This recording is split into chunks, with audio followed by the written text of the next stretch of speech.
చూస్తే తెలుగు రాష్ట్రాలను వరదలు ముంచెత్తుతున్నాయి. 2 రోజులుగా కురుస్తున్న భారీ వర్షాలకు వాగులు వంకలు పొంగుతున్నాయి.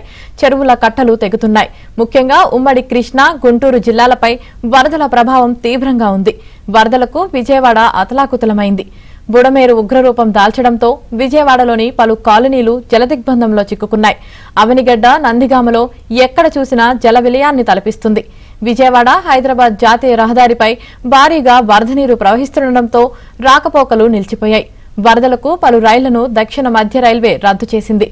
రాయనంపాడు రైల్వే స్టేషన్లో ట్రాక్పై వరద నీరు చేరింది. రాష్ట్ర విపత్తు నిర్వహణ కార్యాలయానికి సీఎం చంద్రబాబు వెళ్లారు. ఎస్డీఆర్ఎఫ్ కార్యాలయం నుంచి వర్షాలు, వరదలపై సీఎం చంద్రబాబు సమీక్షిస్తున్నారు.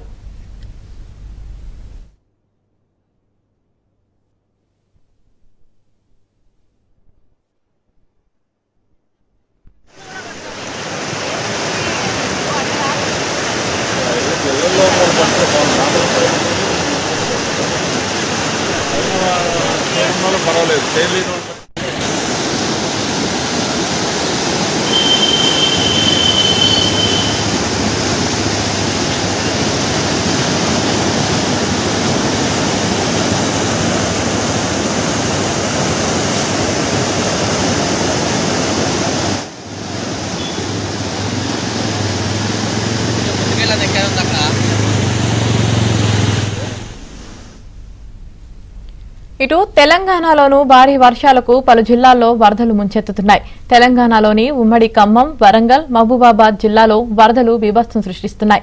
రహదారులపై వరద నీరు పొంగి ప్రవహిస్తుండటంతో రాకపోకలకు అంతరాయం ఏర్పడింది. హైదరాబాద్లో భారీ వర్షాలకు లోతట్టు ప్రాంతాలు జలమయమయ్యాయి. ఈదురుగాలులకు చెట్ల కొమ్మలు రోడ్లపై పడిపోతున్నాయి.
తెలుగు రాష్ట్రాలను వరదలు ముంచెత్తుతున్నాయి. 2 రోజులుగా కురుస్తున్న భారీ వర్షాలకు వాగులు వంకలు పొంగుతున్నాయి. చెరువుల కట్టలు తెగుతున్నాయి. ముఖ్యంగా ఉమ్మడి కృష్ణా, గుంటూరు జిల్లాలపై వరదల ప్రభావం తీవ్రంగా ఉంది. వరదలకు విజయవాడ అతలాకుతలమైంది. బుడమేరు ఉగ్రరూపం దాల్చడంతో విజయవాడలోని పలు కాలనీలు జలదిగ్బంధంలో చిక్కుకున్నాయి. అవనిగడ్డ, నందిగామలో ఎక్కడ చూసినా జల విలయాన్ని తలపిస్తుంది.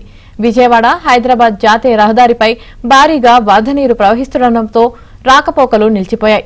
వరదలకు పలు రైళ్లను దక్షిణ మధ్య రైల్వే రద్దు చేసింది. రాయనంపాడు రైల్వే స్టేషన్లో ట్రాక్పై వరద నీరు చేరింది. రాష్ట్ర విపత్తు నిర్వహణ కార్యాలయానికి సీఎం చంద్రబాబు వెళ్లారు.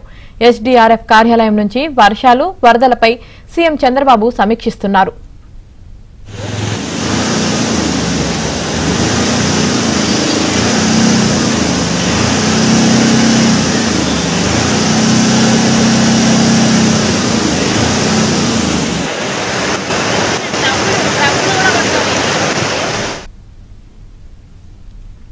ఇటు తెలంగాణలోనూ భారీ వర్షాలకు పలు జిల్లాల్లో వరదలు ముంచెత్తుతున్నాయి. తెలంగాణలోని ఉమ్మడి ఖమ్మం, వరంగల్, మహబూబాబాద్ జిల్లాలో వరదలు బీభత్సం సృష్టిస్తున్నాయి. రహదారులపై వరద నీరు పొంగి ప్రవహిస్తుండటంతో రాకపోకలకు అంతరాయం ఏర్పడింది. హైదరాబాద్లో భారీ వర్షాలకు లోతట్టు ప్రాంతాలు జలమయమయ్యాయి. ఈదురుగాలులకు చెట్ల కొమ్మలు రోడ్లపై పడిపోతున్నాయి.